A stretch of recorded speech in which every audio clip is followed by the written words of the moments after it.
Ready. माझे नाव गायत्री राजूकांबळे. मी इयत्ता 3ची विद्यार्थी. मी तुम्हाला मुंगी आणि कबूतरची गोष्ट सांगणार आहे.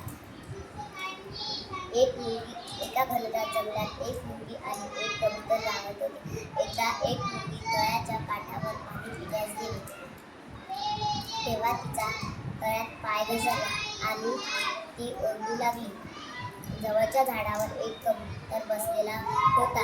त्याने तिची अवस्था पाहिली. लगेच त्याने पान तोडला आणि पाण्यात टाकला. ती पाण्यावर चढली आणि तळ्याच्या काठावर आली.